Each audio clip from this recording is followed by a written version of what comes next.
السلام عليكم ورحمة الله وبركاته.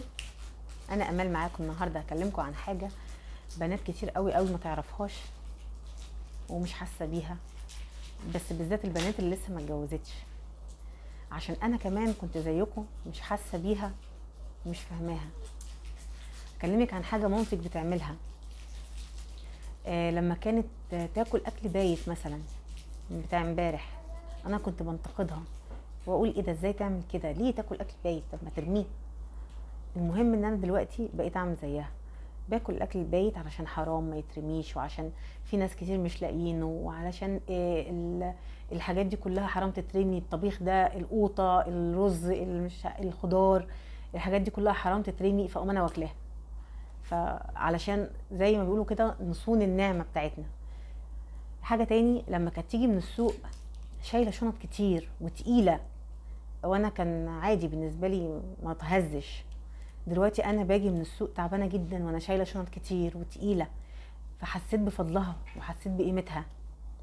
حاجه كمان، لما كانت تاكل وهي واقفه تفطر، يعني وجبه الفطار بتاعتها وهي واقفه في المطبخ، كنت بقول برضو ليه ما تعملش الفطار الجميل وتقعد كده على اي سفره ولا اي ترابيزه تاكل وتفطر براحتها وهي قاعده مرتاحه؟ ايه اللي خلاها تعمل كده؟ انا بقيت اعمل زيها برضو، بقيت مشغوله في كذا حاجه في المطبخ، فبقيت اكل الفطار بتاعي وانا واقفه في المطبخ. فحتى يعني بنتي بتنتقدني وانا بعمل كده برضو، بس هي مش هتحس بقيمه اللي انا بعمله دلوقتي الا لما هي دي بعرفكم عليها، بنتي ليندا اخر العنقود. لما هي تعمل زيي هتعرف انا كنت بعمل كده ليه. حاجه كمان، لما كانت ماما بتعملها ما كنتش بحس بيها. لما كانت تعمل كذا نوع اكل، او بالذات في يوم واحد في نفس اليوم تعمل نوعين رز، مثلا مع السمك رز احمر ورز ابيض، علشان في ما بيحبش الرز الاحمر وفي ما بيحبش الرز الابيض، فتعمل الاثنين رز احمر ورز ابيض. انا كنت شايف ان ده عادي، ده حقنا، كل واحد ياكل اللي هو عايزه، فهي تعمل لكل واحد اللي هو عايزه. لما جه عليا الوقت اللي بقيت فيه انا كمان بعمل لبناتي نفس الشيء، بقى في اختلاف في الاراء واختلاف في الاذواق، وبقيت اعمل لكذا واحده، يعني كذا صنف في يوم واحد، علشان دي ما بتحبش ده ودي ما بتحبش ده وجوزي ما بيحبش ده، فبقيت اعمل لكل واحد اللي بيرضيه. افتكرت ماما لما كانت بتعمل لكل واحد نوع الاكل اللي هو عايزه عشان ترضيه، وحسيت ان ده مش حاجه طبيعي ابدا، لا ولا عادي ولا من حقنا، لا زي ما كنت فاكره ان هو من حقنا وهي لازم تعمل ده، لا هي مش مجبره. حاجه كمان، لما كانت تاخد انا مثلا كلت نص الرغيف وسبت نصه خلاص هرميه، هي تاكله، فتاخد العيش اللي اتبقى مني او من اختي او من اخويا وتاكله هي. فانا كنت شايفه ان ده برضو، يعني ليه تعملي كده؟ طب ما ارميه وخدي عيش تاني كامل، رغيف كامل. انا دلوقتي بقيت اعمل كده عشان حرام ارمي نعمه ربنا، فانا مش هرمي نص رغيف، لا مش عشان سعره، لا مش عشان سعره، علشان دي نعمه في ناس مش لاقيينها. كل اللي انتقدت ماما فيه لقيتني انا بعمله.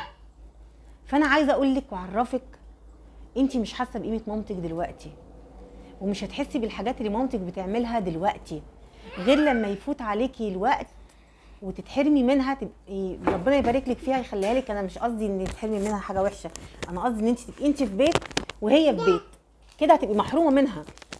لما تتحرمي منها وتلاقي نفسك بتعملي الحاجات اللي هي كانت بتعملها، هتحسي بقيمه مامتك. وبابا كمان، بصراحه بابا يعني ربنا يبارك له يا رب ويعزه زي ما هو عزنا واكرمنا. كنت متهيألي ان مفيش وقت ينفع بابا ما يبقى معهوش فلوس، لا دي حاجه مستحيله، لازم يبقى معاه فلوس. في اي وقت اطلب اخد، في اي وقت اعوز يجيلي اللي انا عايزاه، من غير بقى ما ابقى عارفه ظروف شغله، ظروف فلوس اللي في جيبه. لا انا ما عنديش اي شك ان بابا ممكن يجي عليه يوم يبقى جيبه ما فيهوش فلوس، فلما بطلب باخد، ولما بعوز حاجه بتجيلي من غير ما احس بقيمته، من غير ما احس هو قد ايه بيتعب بره البيت علشان احنا نكتفي من متطلبات الحياه ومن الكماليات ومن الاحتياجات. ما كنتش اي حاسه بقيمته ابدا وقد ايه هو بيتعب. بس لما برضو اتجوزت وشفت جوزي قد ايه بيتعب عشان برضو يكفي طلباتنا احتياجاتنا والكماليات والاساسيات، وشفتوا قد ايه بيتعب. حسيت بقيمه بابا قوي قوي، ان هو قد ايه كان بيتعب معانا قوي، او مش معانا، بيتعب بره البيت عشان يكفينا احنا، علشان احنا ما نبقاش عايزين حاجه تاني من الدنيا وبابا موجود فيها. وهو فعلا ما كانش في حاجه مش عايزاها الا لما يجيبها لي، ما كانش في طلب بطلبه غير لما يعمله لي. ربنا يبارك فيه يا رب ويعزه، وربنا يبارك في امي يا رب وكل امهاتنا. حس بمامتك شويه، حسي بباباكي شويه، ان هيجي وقت انت هتعملي اللي كانوا هم بيعملوه وبنفس راضيه، ومش هتبقي حاسه ان انت مجبره، لا ده الطبيعي اللي لازم تعمليه. وهتحسي ساعتها بقيمه مامتك وقيمه باباكي. يا ريت نحس بيهم بدري علشان نديهم حقهم، يا ريت نحس بيهم بدري. وشكرا ليكم ان انتوا سمعتوني للاخر.